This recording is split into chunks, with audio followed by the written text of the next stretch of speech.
पहिले पहिले हो पहिले अब पहिले लंकापुर में लड़ल रघुवर कनिया हो सीता जी रनिया पिछमई लड़लिया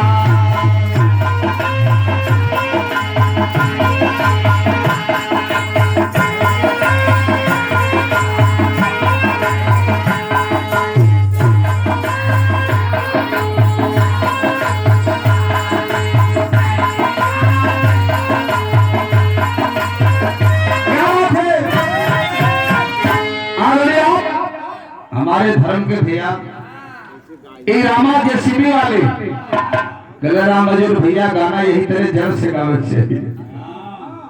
जब लंका में लड़ाई समाप्त हो गई तब जाके हाथ कटे की तैयारी है। कहानी जेके बतावा अंत तक बतावा। जेसीबी वाले की तरफ से 52 रुपए का पुरस्कार मिला है और गुड्डू भाई की तरफ से 21 रुपए का पुरस्कार मिला है। यही तेरी बताओगे मास्टर।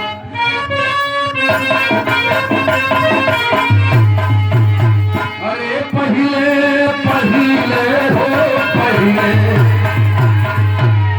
अरे तो पहिले लंकापुर में लड़ल रघुवर कनिया सीता जी रनिया पिछमई लड़लिया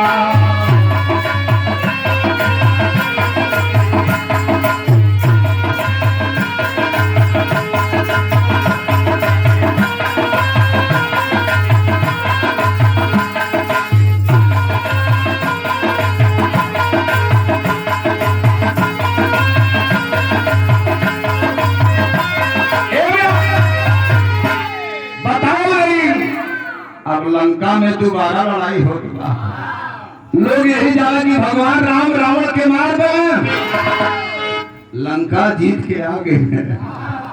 बड़ी कहानी बाय करे बाद हाथ कटौगल होगी जड़ से जला बताओ नहीं कहूँ मैं सही है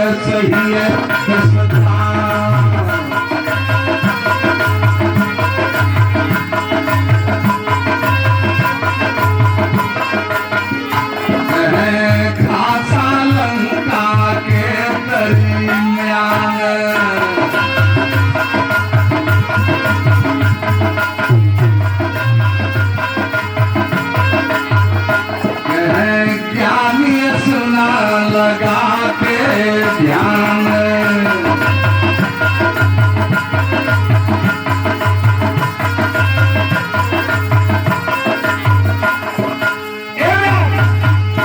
हाथी गर्जा है वह जवान बताओ नहीं जोनी समय लड़का अपने माई से पूछले माई हमारे कुल में क्यों देखा था नारी।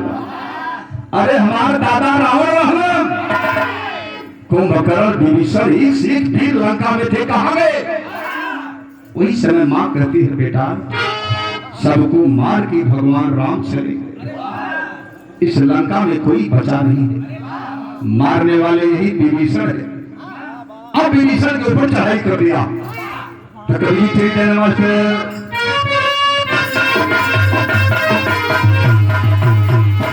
चढ़ी गए अरे तो चढ़ी गए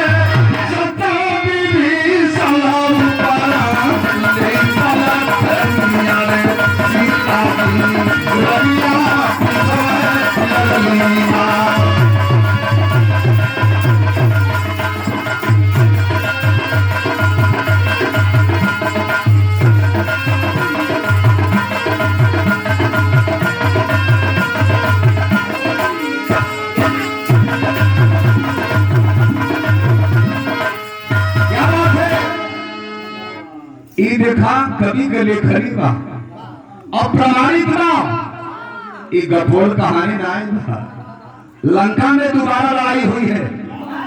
भगवान राम से चले हम लंका जीत गई हमारी किना क्यों ना तो बताओ नहीं। यही भाव पर खुश होके ये अजय भैया की तरफ से 20 रुपए का पुरस्कार मिला है। बड़ी तरह जो हाथ से सुनना एक लाइन तजे हर बाबा से तजोहिया कि जाला पतरी में अरे जाला पतरी में और सैया मोर गाना लिहले